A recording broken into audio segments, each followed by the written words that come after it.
On peut attaquer le nouvel ordre mondial, pas frontalement, parce que c'est trop gros, mais on peut l'attaquer par la périphérie arabe. Et là, à la périphérie arabe, Israël est un point faible.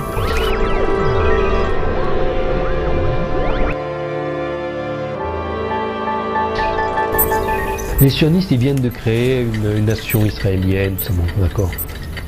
Si demain, ils n'en ont pas besoin, ils la laisseront tomber, ils referont autre chose ailleurs. Ils ont infiltré le judaïsme, comme ils sont en train d'infiltrer l'islam, parce qu'aujourd'hui, certaines pratiques ou certains groupes religieux musulmans, par exemple que je qualifierais de wahhabites, vont exactement dans le sens des sionistes.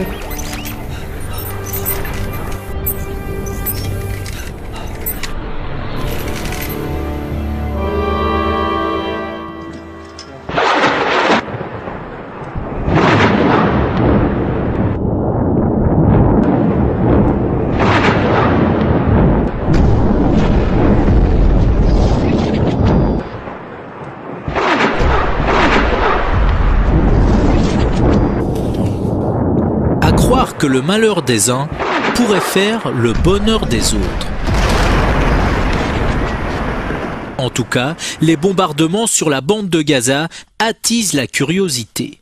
Ces résidents israéliens ont organisé une journée pique-nique, destination 7 collines avec vue plongeante sur les territoires bombardés. Je suis venu voir Gaza, les attaques aériennes, voir nos avions, pour me divertir un peu en ce jour de Shabbat. On voulait être avec nos compatriotes qui vivent près de Gaza. On voulait voir les attaques et tout ce qui se passe ici. I don't write about Jews, the people. I don't write about Judaism. I try to understand what Jewish identity politics is, how Jewish lobbies operate, what is the ideological, the spiritual, and the cultural impetus behind those lobbies, behind those political activity. I do believe that Jewish identity politics is very, very dangerous for world peace, probably the most dangerous political discourse. And I also think that Jewish identity politics is very, very dangerous for Jews themselves. And I would expect Jews to understand it by now, after suffering for so many times. But apparently they don't, and this is part of the problem. Of course, some Jews do understand it.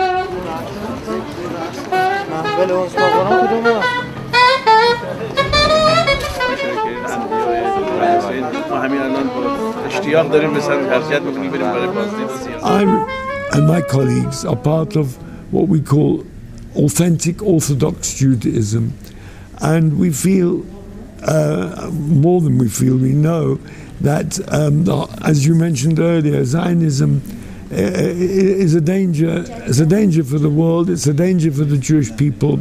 It misrepresents Judaism. It brings a blot or stain on the name of Judaism.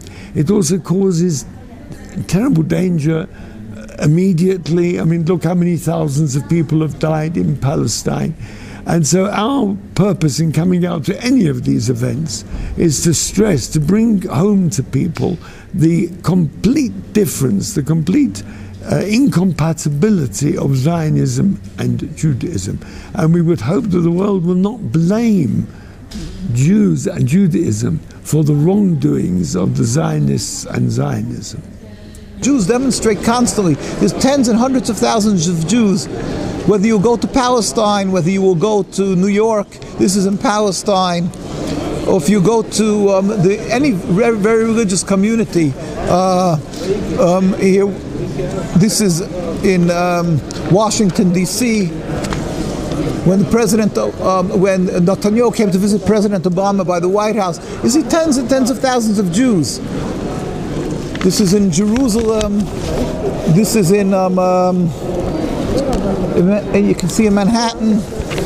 This is in Manhattan. So you see that all the religious communities around the world, we have in London, and wherever there's a very religious community, because they know their religion, they will stand in total opposition to Zionism. This is in London.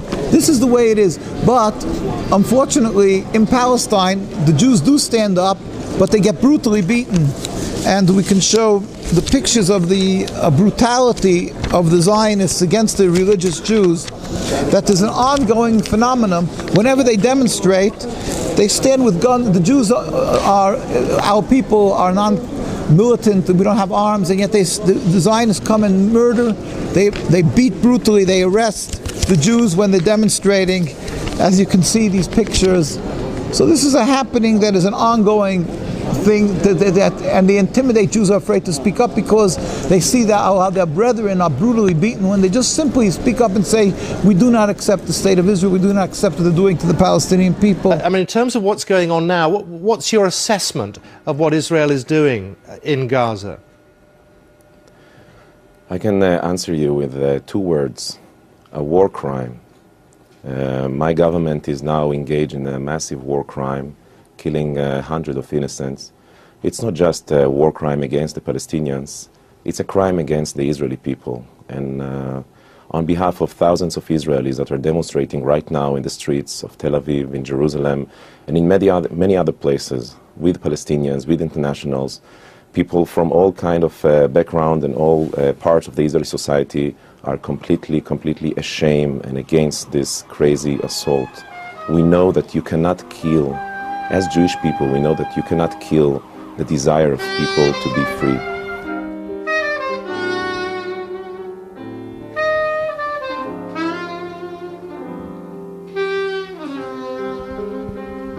Est-ce que le sionisme est un des enjeux majeurs pour comprendre notre époque, ou est-ce une question secondaire? Ça dépend ce qu'on entend par le mot sionisme. Si les gens croient que le sionisme, c'est simplement le problème d'avoir un État illégitime qui occupe la Palestine, alors on pourrait dire, au fond, c'est vraiment un problème de la Palestine. Le reste du monde n'est pas concerné. Si on pense que c'est juste ça, voilà, bon, on peut avoir de la compassion pour les malheureuses victimes palestiniennes, mais on ne se sent pas concerné. Parce que c'est une question extérieure très loin, voilà, oui. Ne pas concerner notre vie. Bon. Peut-être si on élargit un peu déjà la question, en se disant oui, mais alors c'est curieux quand même, parce que ce problème en Palestine devrait avoir une solution juridique, il y a un droit international, tout ça, et depuis plus de 60 ans, il y a un veto systématique à l'ONU dès qu'on aborde l'application du droit international à cet endroit-là. Ce qui fait que, en fait, les Palestiniens sont le seul peuple au monde qui ne peuvent avoir aucun espoir dans le droit international. On leur refuse l'application du droit international. Et dès lors, là, il y a quelque chose qui nous concerne tous, puisqu'il y a une zone de non-droit. Moi, je veux relayer la pensée forte de mes amis israéliens Mikado, Michel Warshawski, Amira Haas, Gideon Lévy, qui disent le gouvernement intérimaire israélien actuel ne veut pas la paix. Et c'est ça qui est grave, car s'il voulait la paix, il négocierait avec le Hamas facilement. Le Hamas serait tout disposé à revenir simplement aux frontières de 1967. Il l'a dit à des interlocuteurs nombreux. Mais les Israéliens n'ont pas d'intérêt réel pour la paix. Ils veulent garder les colonies, ils veulent garder l'occupation. C'est ça qui est contraire au droit international, aux conventions de Genève. Moi, je suis un défenseur acharné du droit international qui est bafoué par Israël, au point maintenant, après ce qui se passe à Gaza, de pouvoir être traité par des hauts fonctionnaires internationaux comme criminels de guerre. My philosophy is very simple. Israel is the Jewish state. It defines itself as the Jewish state. Its airplanes are decorated with Jewish symbols. Those airplanes throw bombs on Palestinians, innocent civilians. This means that we are entitled to ask, what does it mean? What is the Jewish state? What is Jewishness? What is Judaism? Who are the Jews?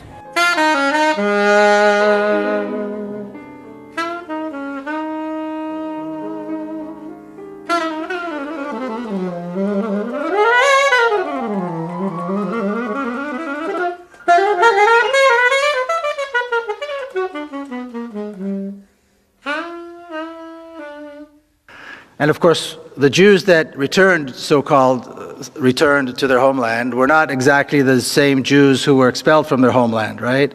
Because these were expelled a couple of thousand years before that. These were not their descendants either, because this has been a very long time. So these are people, the people that actually came back, so to speak, are people that claim some kind of a heritage, some kind of a connection, a relationship to the ancient Hebrews. And they claimed that they had the right to return to their homeland, and this is what Zionism was about, and this was accepted by the world as the right. They had the right to return. Now, if we talk about the right of return of one nation, you'd expect that there would be, if we accept it as a principle, then you'd expect that we'd accept it in general, across the board. Yet when people talk about the right of return of Palestinians to their homeland, suddenly a red line comes up and everybody says, no, we can't talk about the right of return of the Palestinians. It is very clear that Jews do not form a racial continuum. Yes. I was asked about this issue yesterday in a talk here in Basel. They are not forming a racial continuum, but culturally they certainly form a racist attitude. Jewish people are not a race, but Jewishness is racist. And this is the issue. Dans mon premier lieu, j'ai essayé de déconstruire l'essentialisme juif, la vision ahistorique, parfois complètement fausse, de la destin des Juifs dans l'histoire, dans un but précis, oui, j'admets, de construire l'essentialisme pour reculer le racisme grandissant en Israël. Mais je n'ai pas pensé dans le premier livre de développer l'idée, est-ce que les Juifs ont le droit ou pas le droit sur la terre de Palestine, parce que j'ai jamais pensé que les Juifs ont un droit sur cette terre, même comme j'étais sûr que les Juifs ont été exilés il y a 2000 ans, errés dans le monde, et après on fait un U-turn, retourner en Palestine. J'ai pensé, j'ai cru il y a 10 ans encore de cette mythe légendaire. Mais je n'ai pas pensé, même en affirmant autrefois qu'il y a un peuple juif et tout ça, je n'ai pas pensé qu'après 2000 ans, quelqu'un a le droit d'une terre qu'il est parti, exilé, etc. Parce que si on veut arranger le monde comme c'était il y a 2000 ans, ça devient une maison de fous, une vraie maison de fous. Rachid Ben Aissa, comme on dit, je suis intellectuel algérien, je suis prof et j'ai travaillé pour l'UNESCO 25 ans. Vous savez, le seul pays où on en trouve des juifs qui parlent encore hébreu correctement, c'est au Yémen. Alors, je suis allé les chercher parce que je suis un linguiste qui travaille sur les langues et j'ai fait de l'hébreu à l'Institut des langues zo. Sauf que les profs qui m'enseignent l'hébreu, ils l'enseignent avec des accents allemands, etc. Ils ne sont pas capables de prononcer les lettres sémitique, l'alphabet sémitique, le ha, le ka, le kha. Alors pour dire Hamas, on va dire Hamas. Pour dire Baruch, avec K, on va dire Baruch. Voilà. Alors qu'on dit Mubarak et Baraka.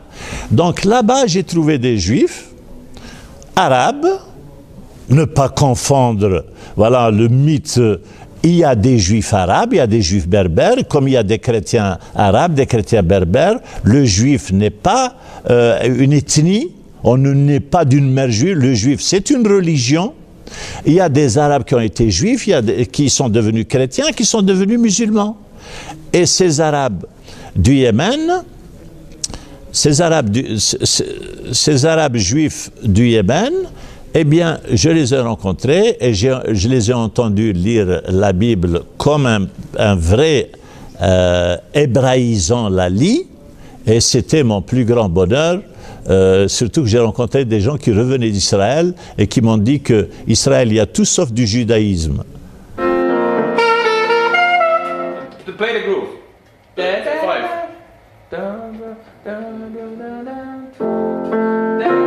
It's five.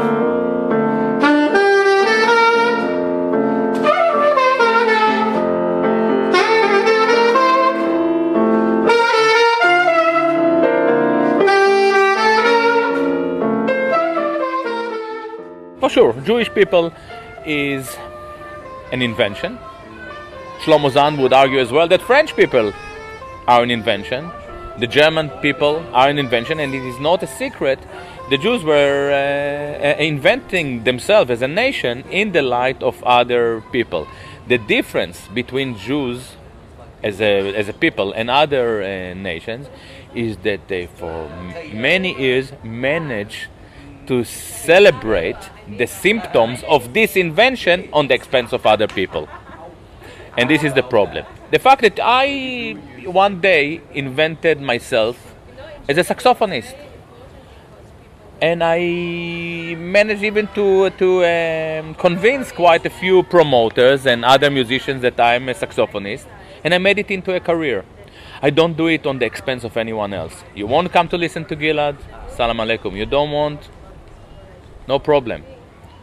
But the Jewish people invented themselves as a nation and went and consciously took the land of another people. And Bernard Henri Lévy is proud of the fact that as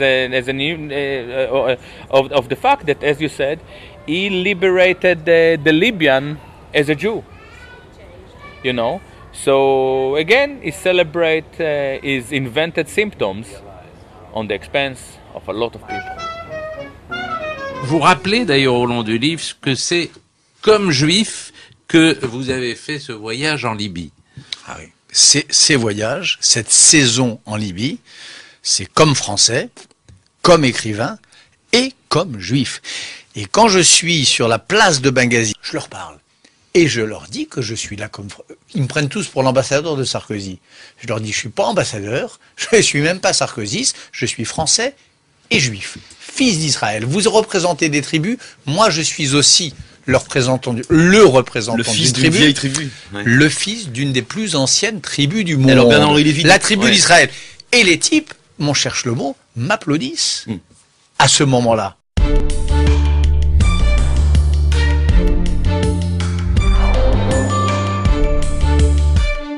Monsieur Lévy, vous avez eu une grande influence politique dans la décision que la France lance une intervention militaire en Libye.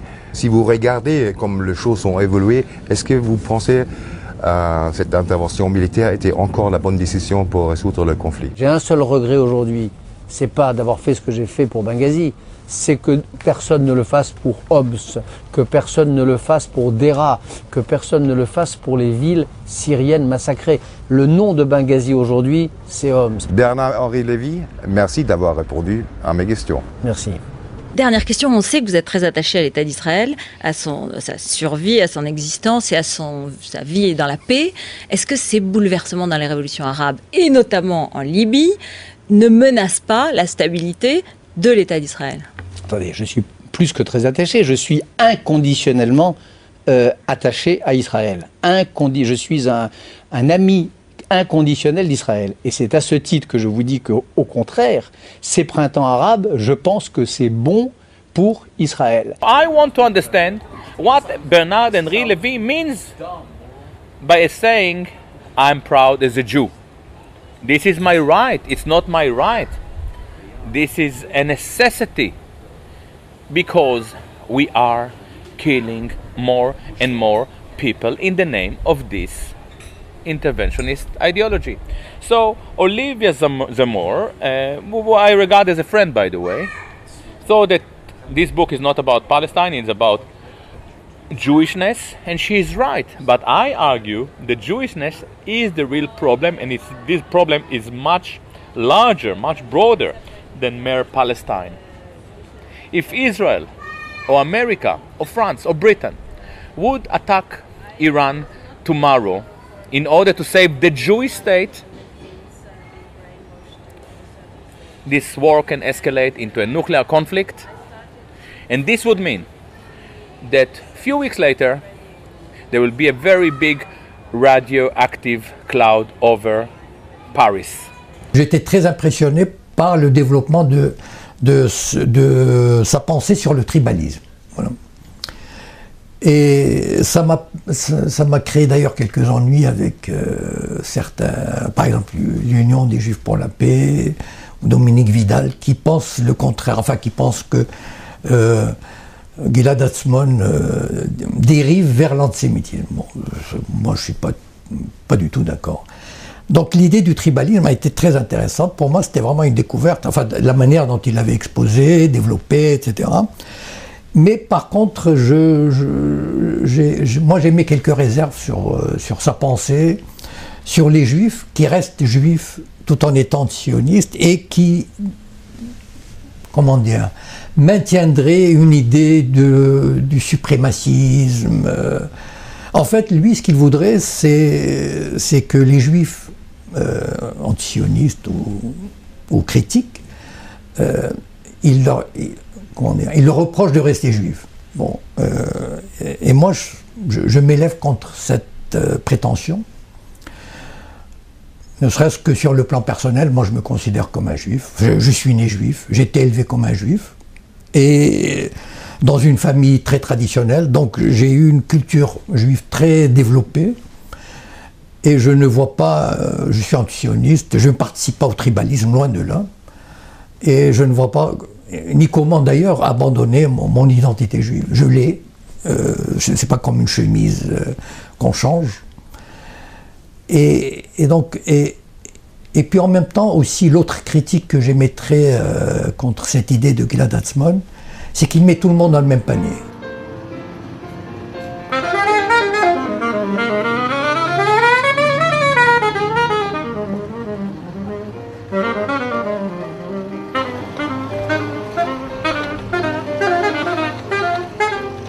We are aware of the Torah Jews, Neturah Karta, who are Orthodox Jews, who are operating as anti-Zionists, and I don't have any criticism of them. They basically say, we are Orthodox Jews, we follow the Torah, and we do believe that what Israel is doing is against everything we are believing in. I understand it. They said, this is our Torah, and Israeli actions is totally against it. However, left Jews are supposed to be atheists. They are not religious. So when they say, we operate as Jews, or in the name of our Jewish culture, what do they speak about? What is Jewish culture? In Jewish culture, and I looked into it, obviously, there is no any tradition of peace activism. They're operating basically in a racially oriented cell. I can probably join the Jewish pro-Palestinian cell because I'm circumcised by a rabbi. But you can't. Why? Because you're not racially qualified. So is this the message to the Palestinians that there is another racially oriented cell that is operating for them? I don't think so. If they want to operate as Jews, I really want to understand what is the ideology and the spirit that they are promoting. Because as far as I'm aware, there is no humanist text or a body of humanist texts that are recognized as Jewish humanism. There are a lot of Jewish humanists, but they were universalists. Marx didn't operate as a Jew. He operated as a humanist who happened to be of Jewish origin. There is no culture of Jewish humanism. And when they're telling us that they are do what they do in the name of Jewish spirit, being secular, it is not clear what. They are bluffing, they are spinning, they are lying to us. I don't like it. Ce qui est intéressant, c'est que dans cette période de crise aggravée, le système qui achetait avant des gens d'une certaine qualité intellectuelle comme Jean-Paul Sartre. Jean-Paul Sartre est l'exemple parfait du collabo du système, de cette gauche la plus intelligente du monde, qui a vraiment fait le sale travail à partir des années 35 et après-guerre. Hein. Je pense que sans Jean-Paul Sartre, il n'y aurait pas eu Bernard-Henri Lévy. Hein. C'est l'origine de tout ça. Mais on voit bien qu'aujourd'hui, on ne coopte plus des normaliens et des gens qui ont une œuvre, mais le fond du panier humain, quoi. Je veux dire, c'est-à-dire des Philippe Val, des Caroline Forest, ce qui veut dire qu'on est dans une période de crise aggravée, parce que le système qui est tout puissant en termes d'argent n'arrive à recruter comme capot que des gens d'une grande médiocrité intellectuelle, humaine, c'est une évidence, quoi. Caroline Forest, Bernard-Henri Lévy, Philippe Val, plus toute la clique de ce qui est devenu Libé, ce qui est devenu Charlie Hebdo, journal néo-conservateur dont le travail principal est de pousser à la violence contre le petit peuple musulman de France. C'est quand même incroyable comme retournement. Voilà, on en est là aujourd'hui, ce qui veut bien dire que on est dans une période de, je dirais, je sais pas comment on dit, de kairos, c'est-à-dire proche de l'éclatement, où les choses se voient parce qu'elles sont très radicales. Avec, au bout du bout, n'oublions pas, parce que c'est récent, la démission du pape. Ce qui veut bien dire que le trône de Pierre est vacant. C'est un symbole très très fort. Si on parle aujourd'hui de cette domination sioniste sur le monde, qui est une domination judéo-sioniste, c'est que le pape démissionne. C'est-à-dire qu'il ne peut plus faire son travail, il le reconnaît, et finalement il laisse le trône de Pierre vacant. C'est-à-dire qu'on est on donne raison aux CD vacantistes. C'est-à-dire que c'est effectivement ce qu'on appelle la destruction du 4e Empire qui arrive à son terme, c'est-à-dire l'effondrement, la mise à mort de Rome, c'est-à-dire de l'Occident helléno-chrétien et du catholicisme. Hein.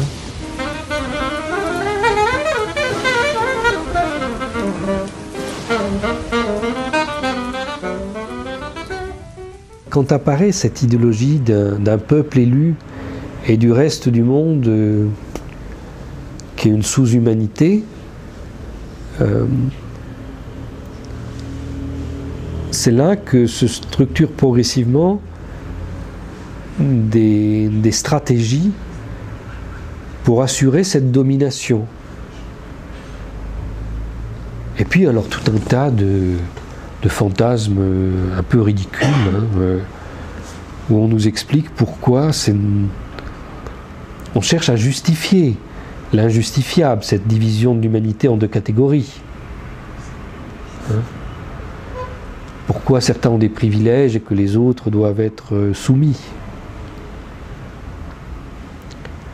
J'étais très surpris d'étudier là, ce qu'ils avaient appelé le sommet de Jérusalem, où il y a quelques années, tous les néoconservateurs et des États-Unis, les grands dirigeants israéliens de tous partis confondus, tout ça, avaient fait une réunion politique, et évidemment pour justifier qu'il fallait leur donner de nouveaux moyens militaires et tout ça. Mais des gens très sérieux, des personnalités importantes, pas des imbéciles, avaient développé l'idée qu'il est très important qu'il y ait la paix à Jérusalem, et la paix telle qu'ils l'entendent, c'est-à-dire qu'on ait mis tous les Palestiniens à la porte, qu'on ait récupéré Jérusalem-Est, que Jérusalem devienne la capitale de l'État d'Israël, que celui-ci puisse s'étendre, etc., etc. Donc c'était très important qu'on fasse ça, parce qu'il n'y aura jamais la paix dans le monde s'il n'y a pas la paix à cet endroit-là, tel que nous définissons la paix. Donc c'est une sorte de pensée magique.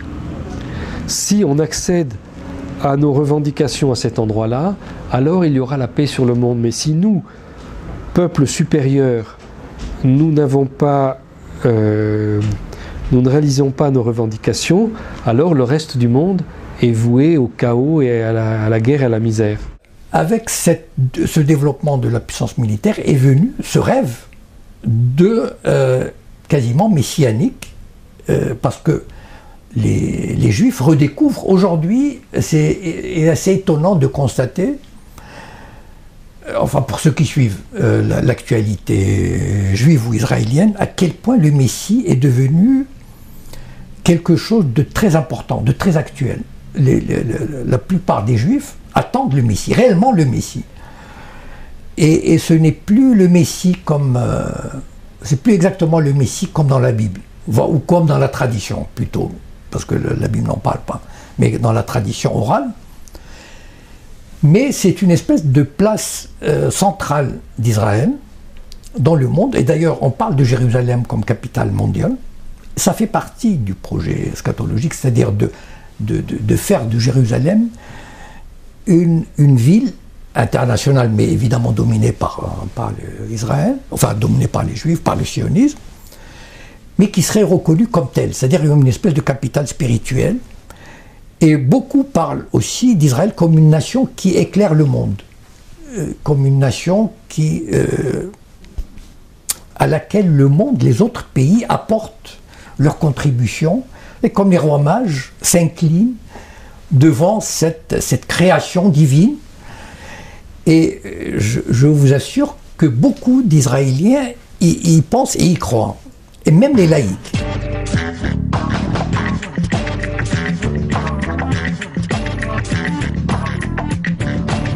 Dans la tradition juive, on dit beaucoup que la paix à Jérusalem est la condition de la venue du Messie. Le Messie arrivera par une certaine porte de la vieille ville, et il arrivera soit pour faire la paix, soit quand la paix soit faite. Donc, véritablement, il y a une dimension, en quelque sorte, utopiste, messianique ou utopiste, de Jérusalem comme lieu de la paix. En fait, les espoirs de paix dans cette région sont liés à ce qui se passera à Jérusalem même. On a souvent dit, par exemple, que le Liban serait le deuxième pays après l'Égypte à faire la paix. Pas jamais le premier. En fait, on se rend bien compte que le Liban sera le dernier pays à faire la paix. Et bien là, de la même façon, je pense que Jérusalem sera le dernier problème résolu. Parce que personne n'a intérêt à céder, ni les Palestiniens qui ne reconnaîtront pas l'indivisibilité israélienne, ni les Israéliens qui n'accepteront pas. Donc je pense que le statu quo est le plus vraisemblable, même si on peut imaginer, rêver d'un Jérusalem devenant capitale de la planète, qui sera un jour unifié autour d'un gouvernement mondial. C'est un joli lieu pour un gouvernement mondial.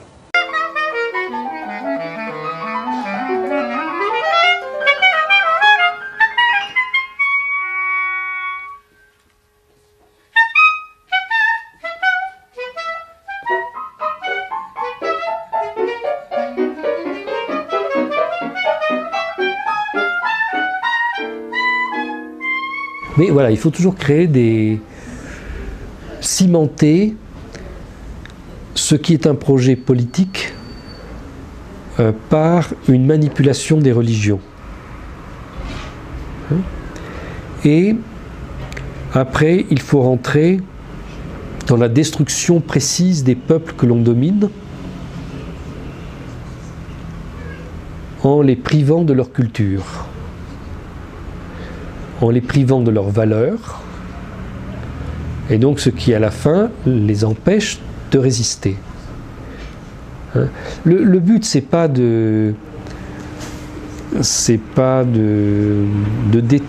comment dire, la destruction de ces cultures n'est pas un but en soi, c'est un moyen pour la domination.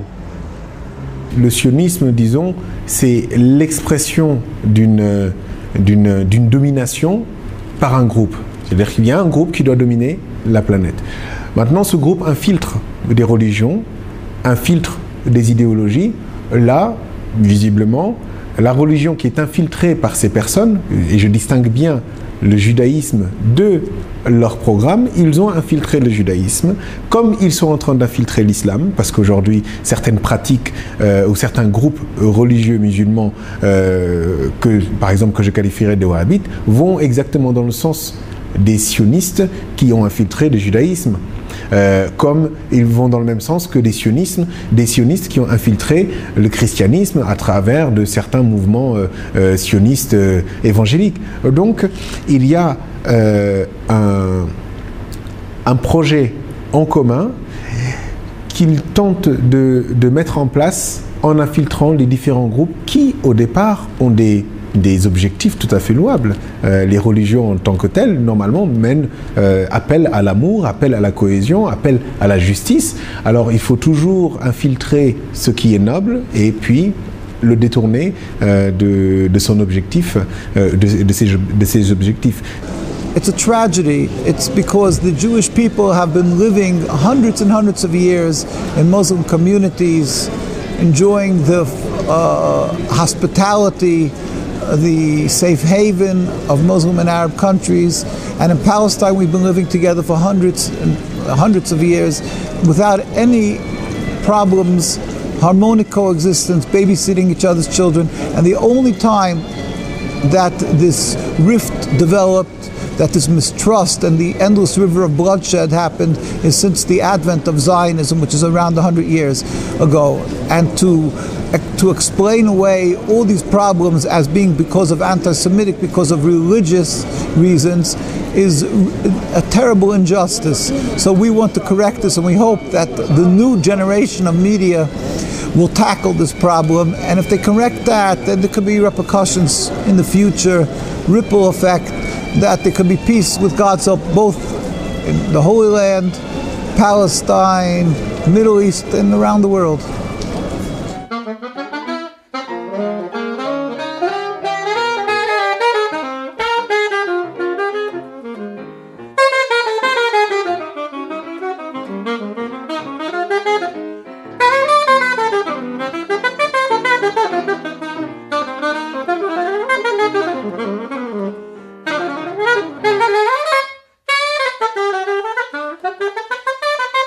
يحيى بركات مخرج سينمائي فلسطيني.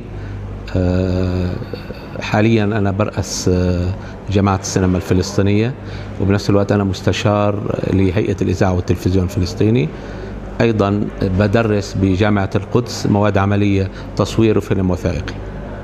أيضا يعني بنشوف بأنه في بداية بناء دولة إسرائيل الحركة الصهيونية افتعلت كثير من التفجيرات على سبيل المثال في مصر من أجل أن تدفع الشعب المصري والحكومة المصرية في ذلك الأوان لمهاجمة اليهود الموجودين أو لسجن بعض اليهود أو لاعتقال بعض اليهود من أجل أنهم يدفعوا أيضا اليهود الموجودين في مصر للهجرة لفلسطين. وهذا أيضا تكرر في أكثر من بلد عربي كان موجود فيه يهود، وكانوا اليهود عايشين بشكل كثير مسالم، وكانوا جزء من نسيج المجتمع في مصر أو نسيج المجتمع في ليبيا أو في اليمن أو في العراق. إلا أنهم الحركة الصهيونية افتعلت كثير من التفجيرات والقضايا اللي جعلت من هذه الأنظمة إنها تمارس نوع من أنواع الاضطهاد على اليهود، وهذا ساهم بأنه اليهود يغادروا هذه البلدان باتجاه فلسطين.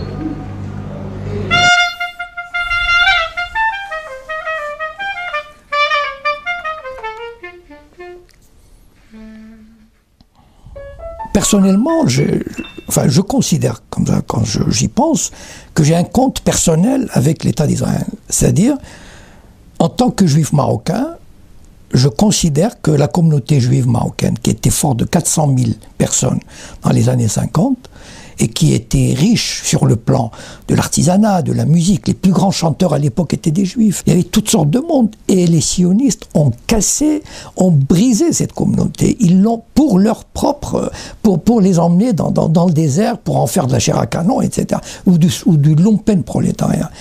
Et quand je pense à ça, et je pense à ma famille qui vit plus ou moins enfin, je veux dire que c'est jamais réellement... Bon, les enfants s'intègrent, c'est obligé. Mais eux, ils sont assis entre deux chaises. Et je pense à ce massacre, à ce crime historique qu'ils ont commis. Et ils l'ont fait dans tous les pays arabes.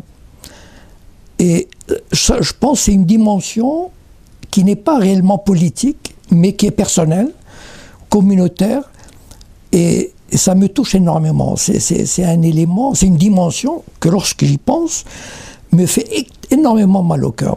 In the American Jewish community, for many years, Zionism was a very minority current. Until after World War II, I would say most Jews were not Zionists. Many Jews were living in Eastern Europe in a culture that went back hundreds of years. They weren't interested in moving to Israel particularly, or being part of Israel. But since the end of World War II, this movement to try to get more American Jews to go to Israel, to see Israel as the homeland of all Jews, to get people to give money to Israel or defend Israel, has been underway, since 60 years now. And it's had a big effect, largely because as information came out about what happened in World War II, as people understood that millions of people were killed, there was a feeling of insecurity and of fear, and that this could happen again. And, Israel positioned itself as a defender of the Jews. Ironically, one of the very first things that Israel did was to destroy the Jewish language. They destroyed Yiddish as the main language of Eastern European Jews. Didn't want it in Israel. They wanted Hebrew. They wanted a more macho society built around the idea of a Sabra, a person who was born in Israel, a kind of a Sparta idea, that Israel would be, this center of defense of Jewish people worldwide, and that all Jews essentially are Zionists. So if you criticize the leadership of Israel as a Jew, you can't be called anti-Semitic, but you can be called self-hating. You're a self-hating Jew if you don't accept the Israeli government. Yeah, I'm not just a self-hater. I'm a proud self-hater, and what this means is that I try to understand what is it in me which I don't like, and to try to transform this knowledge into a general knowledge, so you can understand it, and also Jewish people may be able to grasp what I'm talking about. And by the way, I'm happy to say that I can see now that some Jewish people do understand what I'm talking about. I'm pretty sure that Zionists understand what I'm talking about. To their Judaism only by means of the State of Israel. Of course, the subject should not even be discussed, because it questions whether in fact, like the protagonists of my book, that provokes remarkable hostility. I'm here today to defend Judaism and to oppose the Zionist state. That is the root cause of all the bloodshed and suffering. It's not what Jews want to hope for. They've just hijacked, as we said, and stolen the name of Jews, the Star of David, to be able to legitimize this base, evil, flawed political movement of making a state, and in order to gain support from the world, whether it's masses of Jews who are ignorant of the Torah, or whether it's evangelistic Christians. So they wave the Bible and say, see, God gave us this land. They wave the Bible as a deed to the right to the land, and then they point to the Palestinian people and they say, oh, the reason that they don't support us is because they're anti-Semitic. So even in that, beside the big lie that it's godly given to them now, is the double lie to say that the Palestinian people are opposed to it because they're anti-Semitic, when they simply want the rights to the land. Cet concept moderne de patrie n'a pas existé dans le judaïsme, c'est seulement invention des sionisme. Et d'ailleurs, plutôt, ça manque un peu dans mon premier livre, c'est invention des chrétiens. Surtout les protestants, et dans les protestants du courant puritain et évangéliste.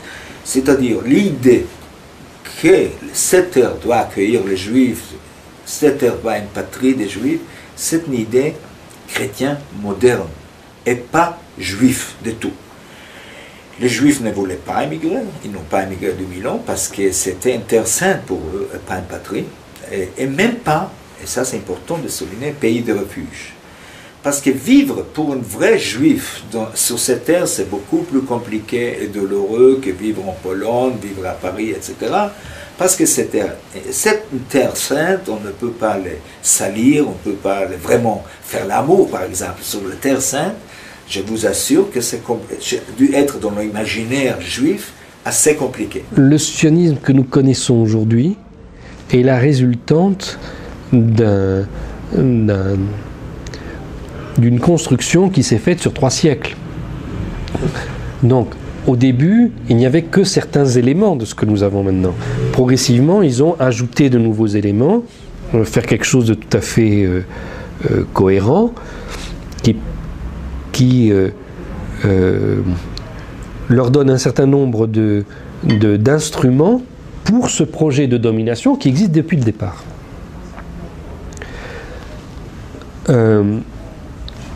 Alors, j'ai fait un travail historique pour montrer que ça part de Cromwell, des Anglais, d'une secte particulière en Angleterre, et que l'idée prévoit tout de suite d'inclure la diaspora juive dans ce projet, mais qu'elle ne s'y inclut que progressivement et sous certaines conditions. بالأساس اللي ربط هاي المجموعة وشكلها هو المال. اللي بيسيطر على المال بيسيطر على العالم، ومن هذا المنطلق هم من بدأوا، وما بدأوش من أيام هرتزل، لا، الحركة الصهيونية بدأت من القرن بالضبط 17، وحتى في إلها جذور أقدم من ذلك، لأنه الحركة الصهيونية إجت نوع من أنواع المكمل للحركة الماسونية اللي بيعتبروها بأنها بدأت من أيام النبي سليمان، اللي هي حركة البنائين بسموها. وكيف بأنه هاي المجموعة كان بيناتهم رابط وكان بيناتهم إشارات تجمعهم من أجل بأنهم يسيطروا على العالم، لأنه اعتبروا أنه مفهوم البنائين اللي هم من عندهم قدرات هندسية، أنه هذا الرابط ممكن يخليهم هم من النخبة.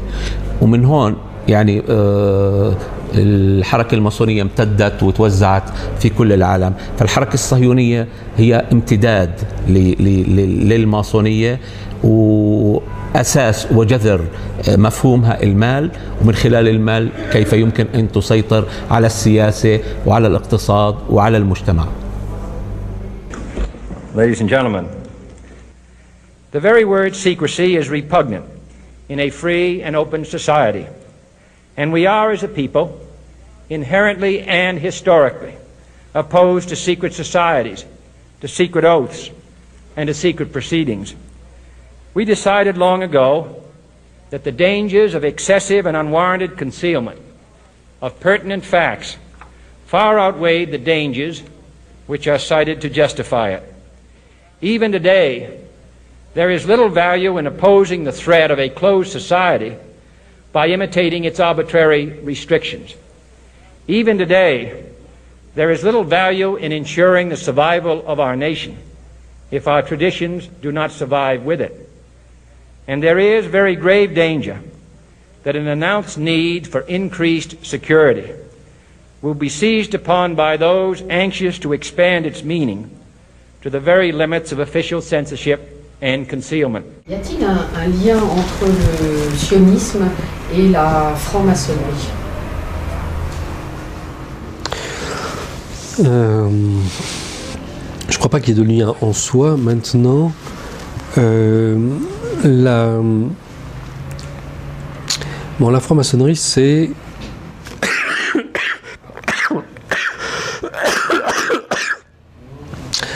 la franc-maçonnerie, c'est une structure qui est à la fois porteuse d'une certaine idéologie et en même temps qui a une caractéristique de clandestinité qui rend possible des usages très très différents de cette structure. Donc selon les époques, ça a certainement représenté des choses assez différentes, selon les pays aussi. En plus, tout ça a pris des formes multiples, toutes sortes de loges.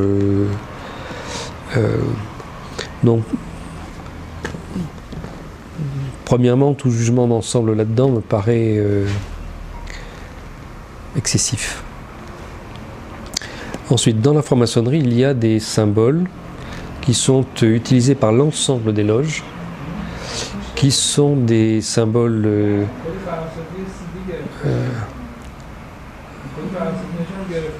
d'origine juive, alors plus ou moins reliés à la Bible, mais pas nécessairement. Et il y a évidemment quelque chose de très troublant dans l'usage du mythe de Hiram, l'architecte du temple de Salomon, et le fait que les francs-maçons se proclament ceux qui sont en train de reconstruire le temple de Salomon. Bon, peut-être que ça a des sens très différents pour les gens, hein. Il y a des gens, c'est peut-être quelque chose purement symbolique, on va reconstruire le lieu de l'adoration et de la connaissance. Mais il est assez évident que au XXIe siècle, et quand on sait tout ce qui s'est placé sur l'esplanade des mosquées, tout ce qui tourne autour de cette idée de la reconstruction matérielle du temple de Salomon, l'usage de ces symboles est quelque peu problématique.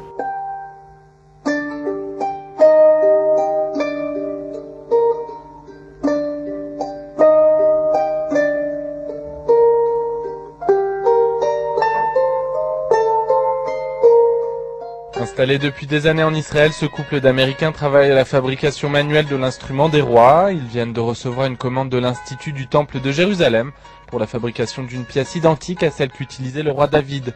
Cette commande appartient à un projet d'envergure mis sur pied par l'Institut qui collecte tous les éléments qui appartenaient au temple en vue de sa reconstruction. Le troisième temple, qui sera un lieu de prière pour toutes les nations, sera élevé très bientôt et nous préparons ici les éléments dans leur dimension originale, leurs matériaux originaux, comme ils sont décrits dans le livre. Many remain skeptical over the funds invested in the future reconstruction of the temple and if it will bring true peace. Well, you know, a lot of people will try anything for peace, and John Lennon said, all we're saying is give peace a chance. And so why not try the one thing that God himself promises? You know, we're called a kingdom of priests and a holy people, the chosen people. Now, not everyone is comfortable with that appellation. I woke up one morning and there it was. I didn't fill out a form. It doesn't mean that we're the best pediatricians and Wall Street brokers and film producers. We happen to be that also, but that might be a coincidence. But what it really means is that God has chosen the Jewish people to be the vehicle throughout the saga of human history wherein he proclaims to the whole world that he exists. And you know what? When you look at a Jew in the world today, there's no other explanation for the fact that we're here except that there's a God in the world.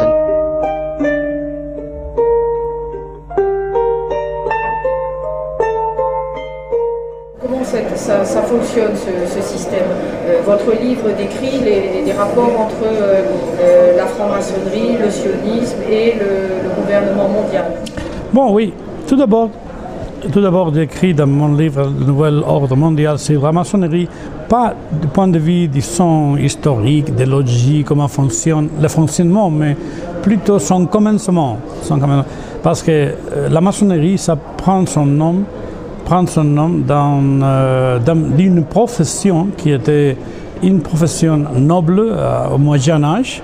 Les maçons en français ou mason en anglais, ça veut dire un constructeur, non? Les personnes qui ont construit la plupart des grandes cathédrales à l'ouest, à l'ouest. Alors, mais il y a à partir d'un moment, 1650, ça a devenu différent. Et l'origine a été en Angleterre quand Lord Cromwell a pris la décision d'éliminer son roi. Pour là, il avait besoin des armées. Et pour avoir ces armées, il a emprunté d'argent des juifs banquiers hollandais qui lui ont donné l'argent, il a gagné, tout ça, et alors il a invité ces juifs banquiers hollandais à s'installer en Angleterre. I think what's interesting about Cromwell is once again the Venetian influence. Cromwell is somebody who comes from East Anglia. It's a part of England where the Venetian influence was strong, and we find people in Cromwell's personal entourage who are Venetian origin or strong Venetian connections. I think Sir Horatio Pallavicini can be considered one of these. Cromwell, in my view, acts as a Venetian puppet. Now, it's also true. He brings in, I think it's Ben Manasseh. He allows Jews to return to England for after a period of several centuries when they were not there. But Cromwell is the founder of the British Empire in the sense that his genocides in Ireland are one side of it. He's also the creator of the English Mediterranean Squadron, keeping English warships in the Mediterranean permanently. That's really where the empire begins. He does it under Venetian influence.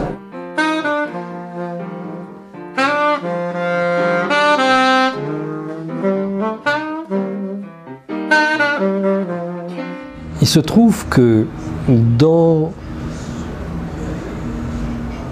la secte restaurationniste dont faisait partie Cromwell et dans certains courants à l'intérieur du judaïsme, il y a des points communs très forts qui ont fait que ces gens-là ils pouvaient bien s'entendre et qui pouvaient concevoir un système où il y a des gens qui sont des élus et puis les autres qui sont rien et qu'on peut exploiter sans avoir de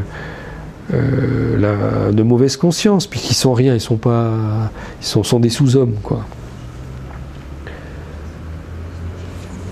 Et certainement on n'a pas assez travaillé pour comprendre comment ces idéologies ont pu se mêler, se structurer. Et il faut savoir que ce que Cromwell a lancé, ça a donné donc les orangistes en Irlande, ça a donné les afrikaners en Afrique du Sud, et ça a donné le Mayflower et la construction des Amériques, l'extermination des Indiens d'une part, et enfin l'État d'Israël d'autre part. Mais ça a eu plusieurs branches, tout ça. Et il y a une absolue logique à tout ça.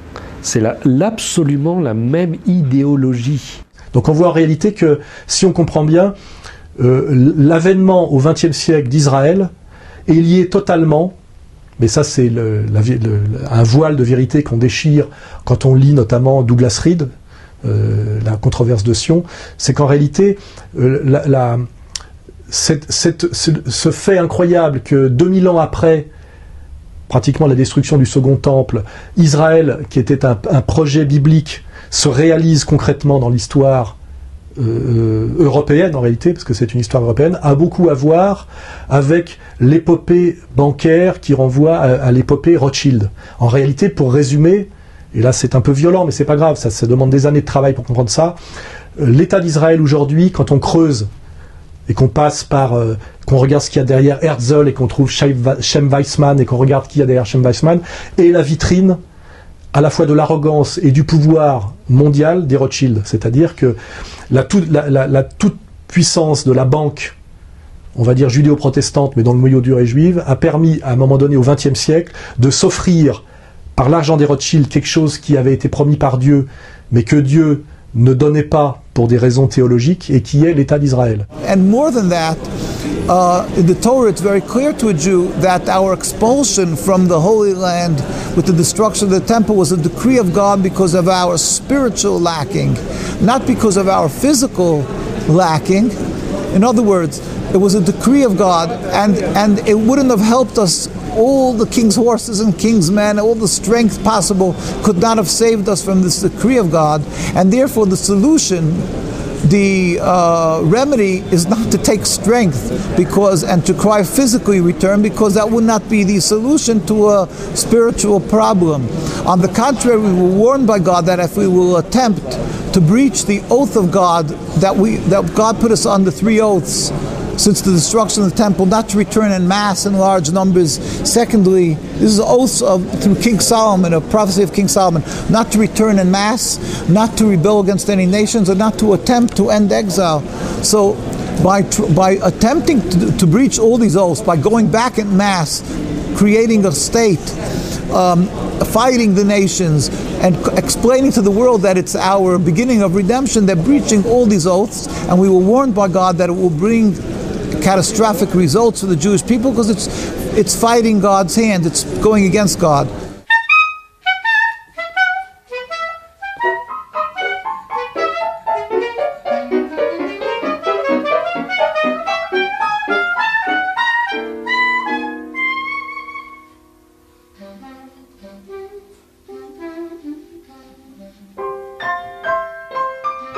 Quel est le mode opératoire du sionisme tel que tu l'as redéfini, c'est-à-dire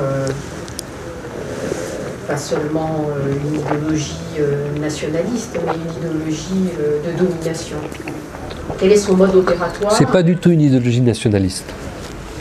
Une illusion, ça.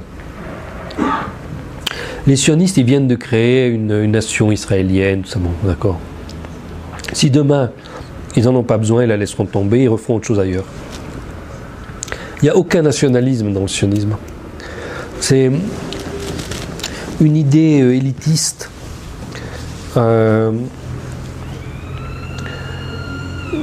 qui n'a aucun égard pour les nations, aucun. La création du sionisme le sionisme en tant que tel n'est pas forcément lié à l'État d'Israël. Ce nom sioniste, effectivement, est lié à l'État d'Israël, mais l'idéologie et la domination que ça représente est beaucoup plus ancienne. Aujourd'hui, son expression est le sionisme. Et la domination a toujours besoin d'un territoire, à partir duquel un territoire, disons, qui est un peu hors la loi. Un peu hors la loi, un peu hors de la logique de cohésion qu'il peut y avoir entre les hommes. La domination a besoin d'un îlot à partir duquel il va pouvoir gérer et pouvoir toujours se replier et espérer se replier en cas de problème. Israël a été créé en ce sens-là, sauf que cette fois-ci, on a réussi à joindre une idéologie de domination avec une religion, en exploitant et en infiltrant une religion, parce que les premiers endroits auxquels avaient pensé les sionistes était par exemple l'Ouganda. Et l'Ouganda ne répond pas forcément à une logique religieuse de rétablissement du peuple d'Israël sur sa terre, sa première terre. Non. Sauf qu'après la Seconde Guerre mondiale, même avant, parce que la déclaration Balfour et même bien avant, on avait déjà cette idée d'utiliser cette motivation religieuse pour amener les Juifs à adhérer à ce projet. L'idée principale, c'est que les Britanniques voulaient dominer le monde et savaient qu'ils ne pouvaient pas y arriver tout seuls. Ils avaient besoin de têtes de pont. Ces têtes de pont allaient leur être données par la diaspora juive. Ils avaient aussi besoin d'une sorte d'île des pirates, un endroit où il n'y aurait pas de loi, mais qui serait un État et qui permettrait donc de faire un certain nombre de mauvais coups sans que l'Angleterre soit responsable. Donc au lieu de l'île dans les Caraïbes, là, c'est ce qui va devenir l'État d'Israël. C'est un endroit où il n'y a pas de loi, on fait ce qu'on veut, et on a une réserve militaire et un système financier qui permettent de faire d'étendre cette puissance britannique.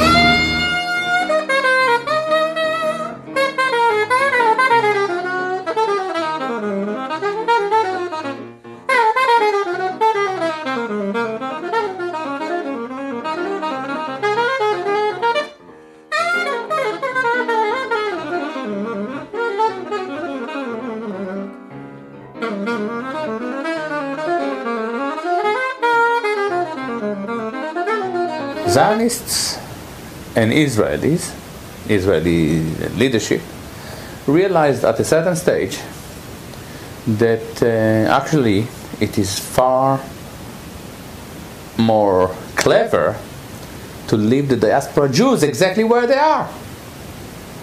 Try to think about a guy like Wolfowitz. You know, you take him to Israel, but are you going to put him in a tank? You know, it's not in an airplane. No. In America, it's quite useful. He designed the American neoconservative philosophy that is there to serve Zionist interests. Emmanuel Ram, he was in the Israeli army for a few months or whatever. But in America, he was the chief of staff of the White House. Much more useful. The same applies to Lord Levi. What are we going to do with Lord Levi in Israel? In Britain, he funds the Labour government. At the time, this government launches a criminal war for Israel. Beautiful. Or actually not beautiful at all.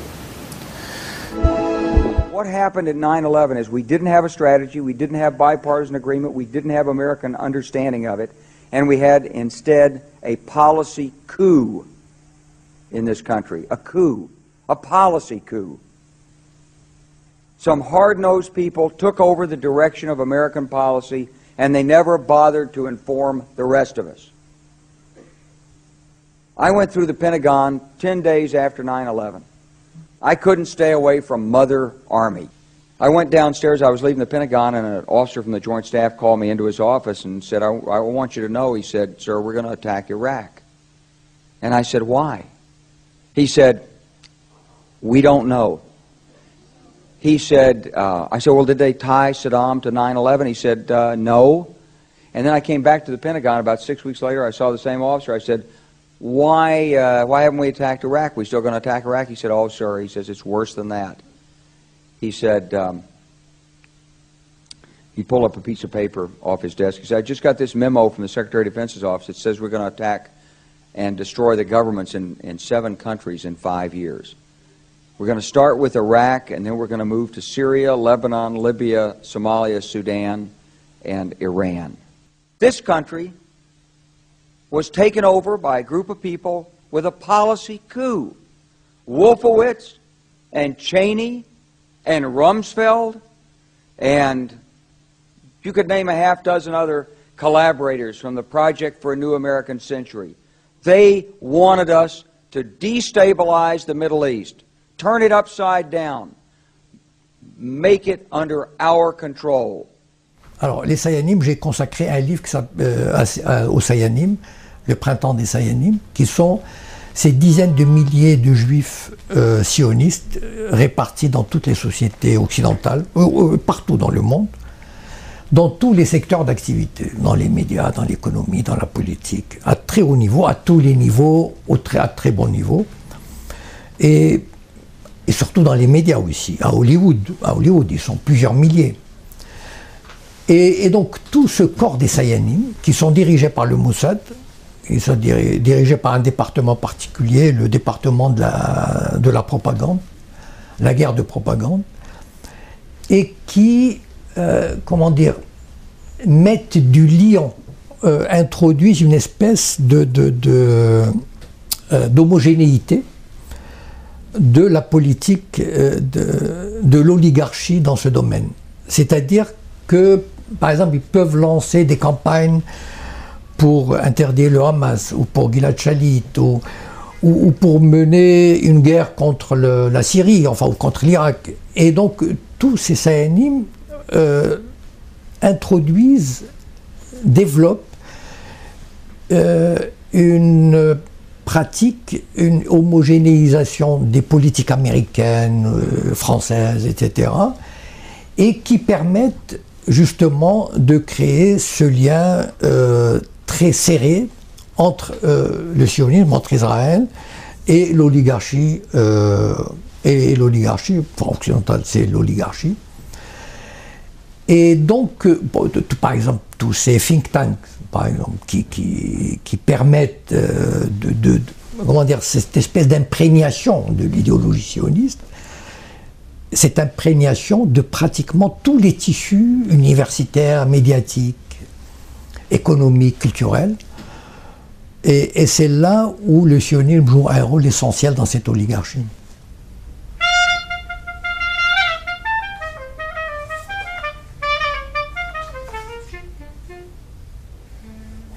اون لابی صهیونیستی هستش که تونسته در کشورهای قدرتمند غربی مسلط بشه و نذاره مدیران سیاسی و رؤسای جمهور و مجالس اون کشورها مستقل عمل کنن که خب یکیش در خود جریان آیپک هست در کاخ سفید و نظام حاکم بر آمریکا. شاید یک لابی قوی‌تر دیگه در خود فرانسه باشه که تونسته به هر حال کاری میکنه که فارغ از اینکه اصلا رئیس جمهور چه کسی هست اون رئیس جمهور موظف میشه و خود دولت فرانسه موظف میشه عملا با جریانات صهیونیستی هماهنگ بشه.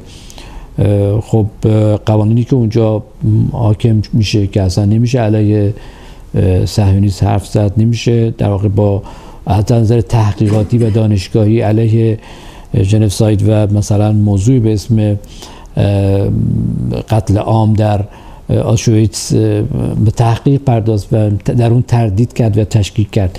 به نظر میرسه که بله اون قدرت اصلی صهیونیست قدرتی است که در نظام حاکم بر آمریکا و بعضی از دول اروپایی بخصوص فرانسه تونسته مسلط بشه و بازار صنعت، بازار سرمایه و بازار طب رو عملا در اختیار خودشون قرار گرفتن و دارن به این شکل در دنیا مدیریت میکنن. Ce que je pense du sionisme, c'est tout simplement, je n'ai même pas à penser, je lis une étude américaine faite par deux grands universitaires, deux professeurs qui enseignent dans les universités les plus cotées en Amérique, Jewish Lobby, vous allez sur Google, et la conclusion de cette étude, c'est que Jewish Lobby en Amérique, AIPAC, ne défend pas les intérêts d'Amérique, il défend les intérêts d'Israël. Donc à partir de là, c'est pas moi qui le dis, ce sont des universitaires américains, ils sont pas musulmans, c'est des sociologues qui produisent un document. On peut pas faire de la science politique sans étudier les lobbies. En France, on dirait les groupes de pression, on n'ose pas dire lobby. J'ai utilisé une fois lobby, on m'a dit que tu es un antisémite. Et donc, en Amérique, il y a au moins cet avantage du First Amendment, c'est qu'on peut parler du Jewish Lobby. Chaque jour, ça figure dans New York Times, Washington Post. C'est c'est quelque chose d'identifié. Voilà, reconnu. Évidemment, c'est la place par laquelle doivent passer tous les candidats à la présidence. Ils doivent passer par là pour recevoir la bénédiction avant d'aller au Yad Vashem, voilà, pour d'ailleurs comme se faire couronner. C'est pour ça que même le président français va aller là-bas. Hein. J'ai lu ça tout récemment parce que, autrement dit, il n'y a pas à interpréter. Il faut juste voir. Pourquoi faut-il aller à Tel Aviv pour devenir président des États-Unis ou président de la France? C'est une question très simple. C'est que ils ont des moyens de vous faire élire, des moyens financiers, des moyens médiatiques.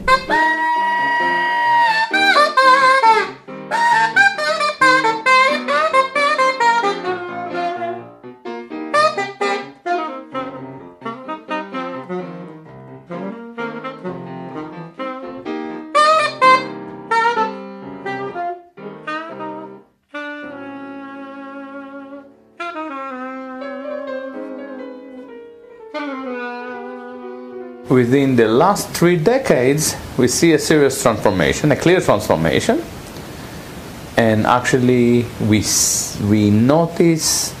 witness a very close affiliation between Israeli governments and the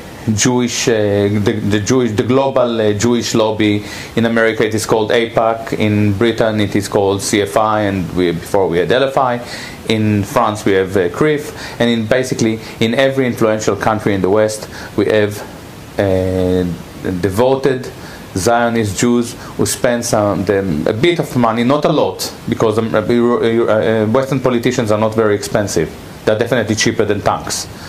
They spend some of their money buying European, Western politicians and make them into Israeli Sabbath going. En tout cas, moi, ce que je peux vous dire, parce que je ne parle que pour moi, c'est que la lutte contre l'antisémitisme, je vous dis ça pour des raisons politiques, historiques, ma famille est profondément liée à Vladimir Yankelevitch, qui a écrit le plus beau livre qu'on puisse écrire sur l'imprescriptible et sur la Shoah. Par ma femme, je suis lié de manière éternelle à la communauté juive et à Israël, quand même. Donc je ne viens pas ici pour recevoir des leçons de brevet de lutte contre l'antisémitisme. Ce soir, moi, j'avais le bureau politique de mon parti. Et Xavier Bertrand m'a dit, mais tu t'en vas. On parle des retraites, c'est important. Et je lui ai fait passer un papier en disant, pour moi, Israël, c'est plus important que les retraites.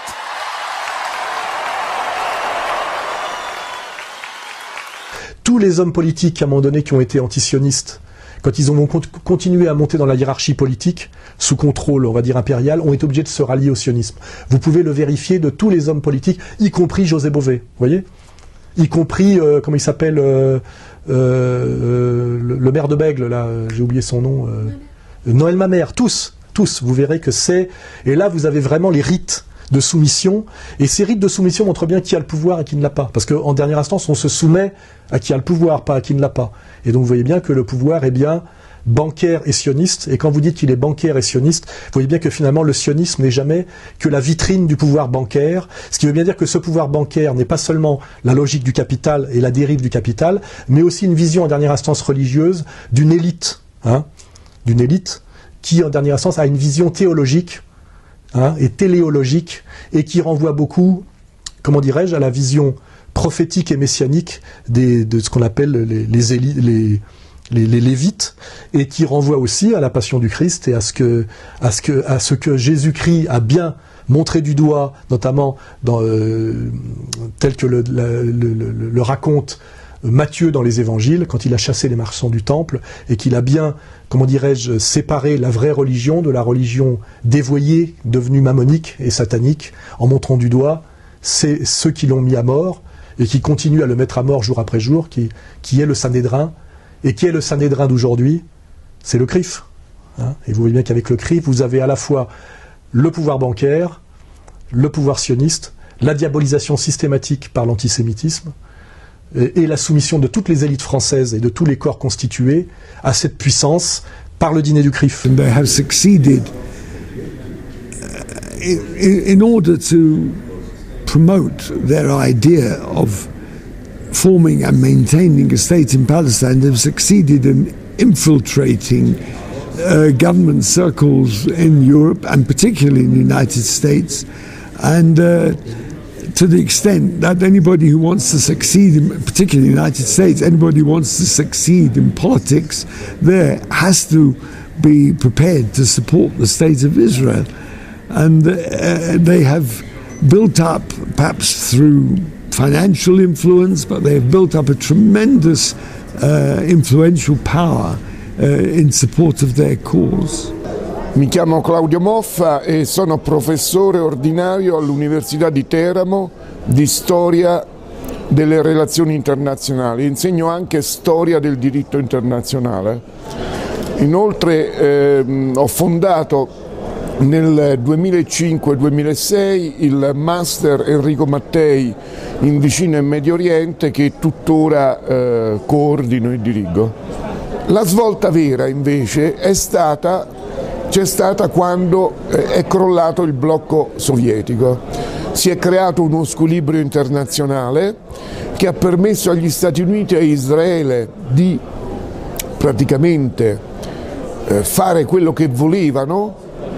Ha prodotto ricordiamoci al proposito che la Russia post-sovietica in una prima fase era guidata da Yeltsin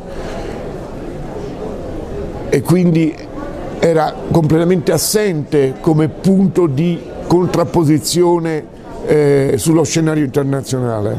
Del resto, una caratteristica fondamentale del ventennio che ci separa oggi dalla fine del blocco socialista è la crescita del potere di Israele,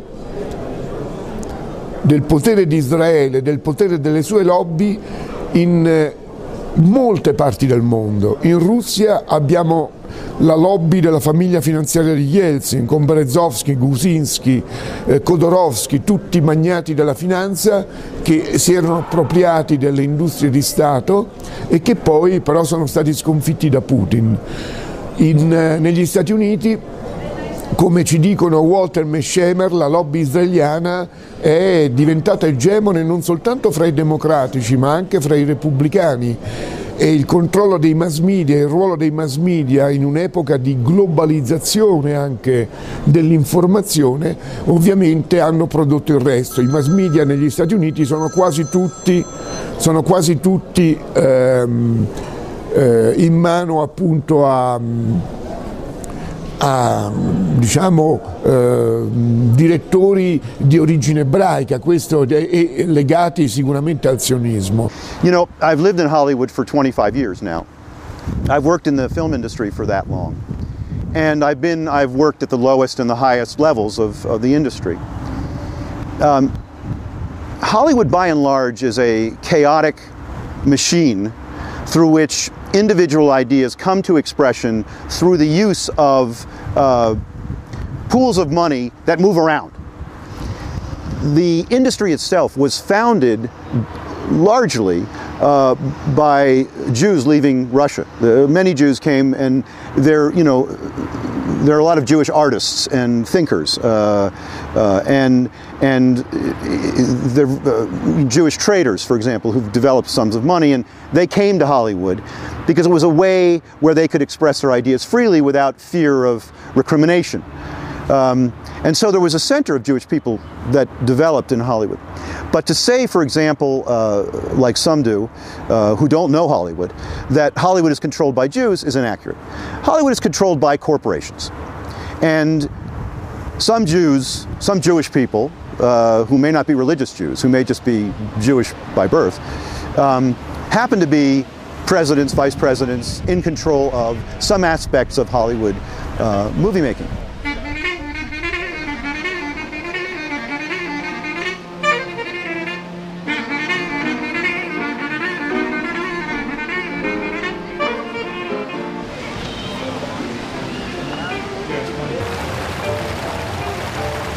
Il y a eu, il y a quelques années, la publication de deux livres sur The Pentagon New Map. Donc c'est cette idée comme ça d'un monde organisé en un centre et des périphéries successives. Illustré au cinéma par des films de science-fiction où dans les périphéries successives, les hommes sont dégénérés. Souvent, ils ont été victimes de radiations atomiques, etc. Ils sont tous... bon. Et donc, les gens bien sont au milieu. Et pour aller se nourrir, ils ont besoin d'aller chercher des matières premières dans cette périphérie. Ils vont devoir affronter ces hommes dégénérés. Et c'est tout à fait normal de les écraser, de les tuer. Ce ne sont pas vraiment une humanité. Bon, que l'Irak devienne un chaos général, c'est le problème des Irakiens, c'est pas notre problème à nous. De te dire qu'est-ce que c'est que les Irakiens, c'est jamais que des Arabes. Bon. Et en plus, ils sont musulmans, donc ça. Mais il y a des puits de pétrole. Et nous devons sécuriser ces puits de pétrole. Donc, autour des puits de pétrole, il y a des installations militaires. Et puis, le jour où le puits de pétrole est fermé, ben, on s'en va, puis c'est tout. Les indigènes, les sauvages, ils restent dans leurs problèmes, ça ne nous regarde pas. C'est une vision impériale extrêmement nouvelle. Jusqu'alors, toujours les empires se préoccupaient de créer une stabilité là où ils étaient. L'Empire romain, quand il arrivait, il construisait des aqueducs, il amenait des thermes, il organisait, il développait les endroits où il s'installait. Tandis que le sionisme, l'endroit où il arrive, il ne développe rien. Il détruit, il pille, il s'en va. Jamais le sionisme n'a laissé derrière lui un grand monument. Jamais. C'est quelque chose sans aucune contrepartie. Et il n'y a pas de contrepartie parce qu'il y a un peuple élu et une sous-humanité. Donc, impérialo-sioniste, il y a de plus en plus de gens qui révisent l'analyse consistant à dire qu'Israël, c'est un instrument de l'Amérique. De plus en plus de gens se rendent compte que, en réalité, l'Amérique est...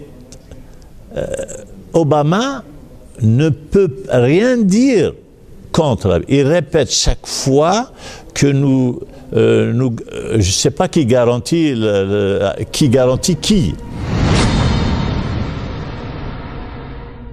Israel's security is sacrosanct. It is non-negotiable. And Jerusalem will remain the capital of Israel, and it must remain undivided. There's no country on earth that would tolerate missiles raining down on its citizens from outside its borders. So we are fully supportive of Israel's right to defend itself from missiles landing on people's homes and workplaces and potentially killing civilians. And we will continue to support Israel's right to defend itself.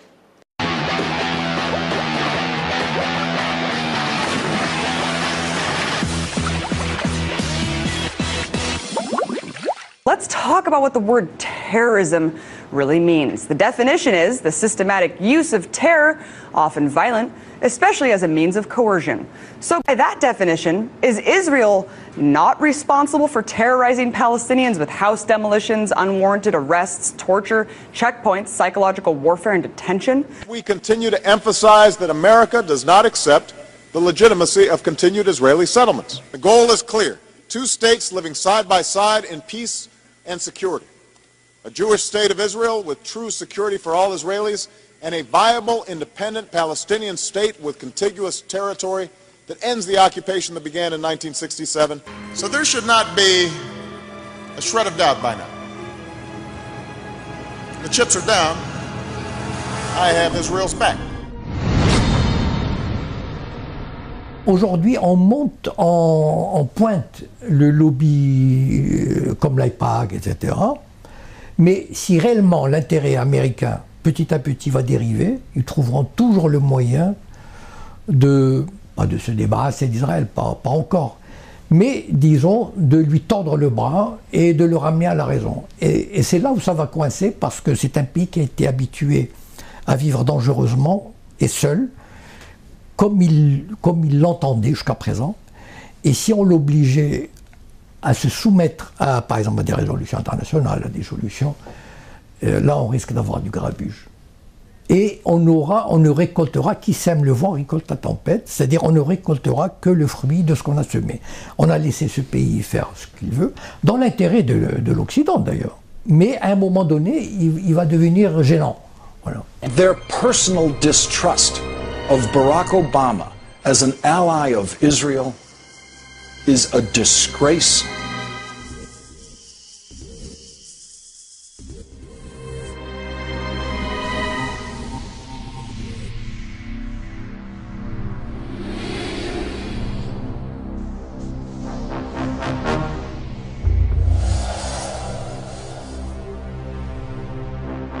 Il y a eu beaucoup d'arguments ces dernières années sur qui dirige qui, Israël, les États-Unis. Merci.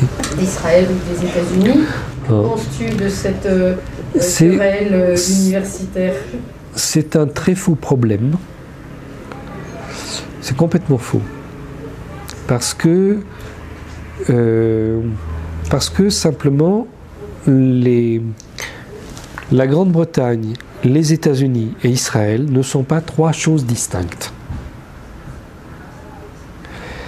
Il y a tellement de choses communes à tout ça, ils se sont construits les uns avec les autres. Pour répondre à la question qui dirige des trois, il faudrait qu'on puisse séparer les trois. Mais la vraie question, elle n'est pas là. Elle est que le sionisme, c'est un élément commun aux trois, mais ça n'est qu'un élément à l'intérieur des trois. C'est-à-dire que, en même temps, partout, il y a des éléments qui ne sont pas sionistes. Donc, le problème, c'est pas de savoir si le centre est à la City, à Wall Street ou à Tel Aviv, qui gouverne Détroit. Le problème, c'est de savoir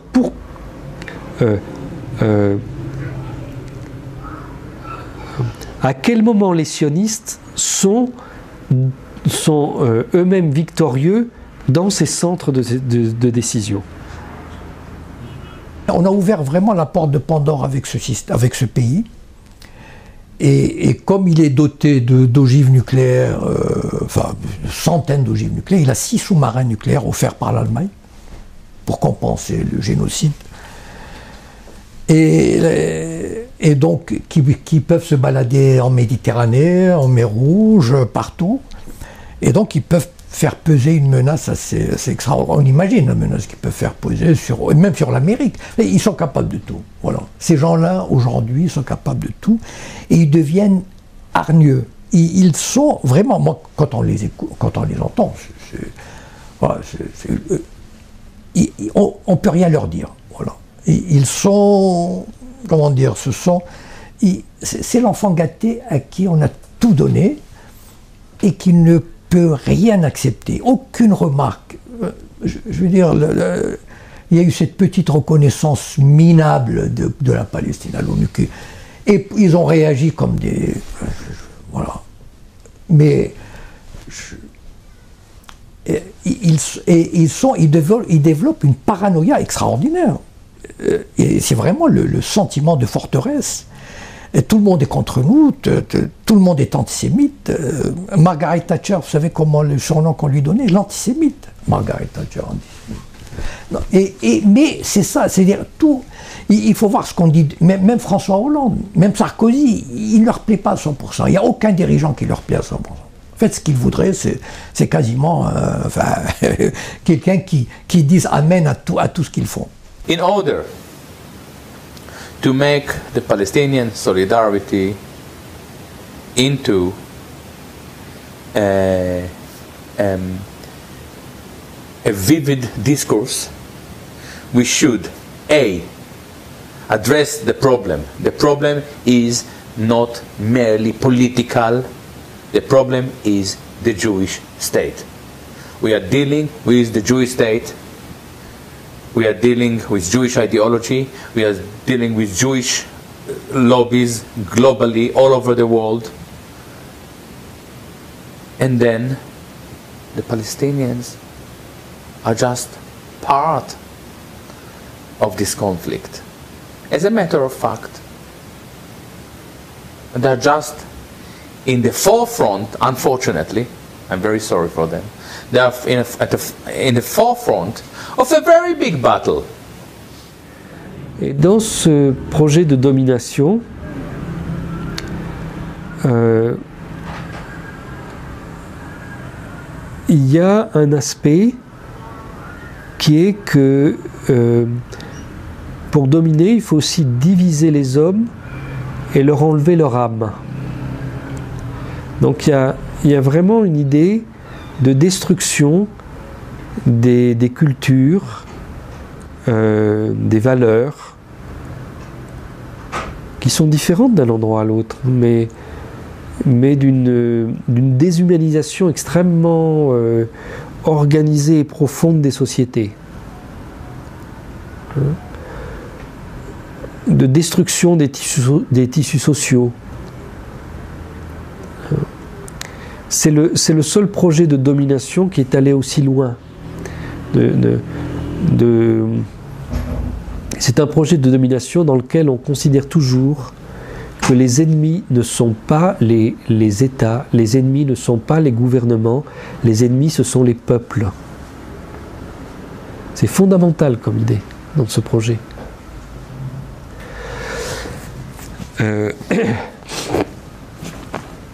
Et ça a été écrit, hein, ça a été théorisé tout ça. On en a fait des théories de tout ça.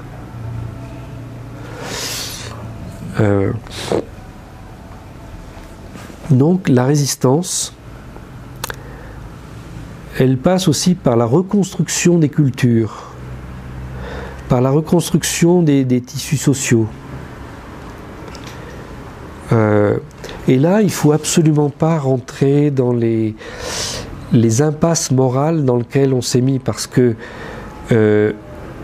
en Europe, on a une vision morale de tout ça, de bien et de mal, de la faute à un tel, de la faute à machin. Le problème n'est pas de savoir qui a commis une erreur. Le problème n'est pas de savoir si c'est la faute des uns ou la faute des autres. Le problème, c'est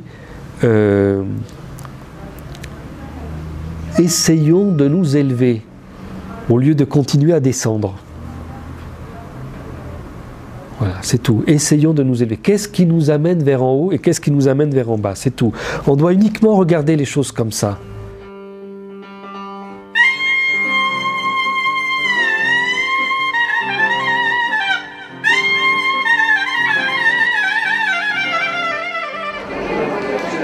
Vous travaillez pour quelle chaîne? Je suis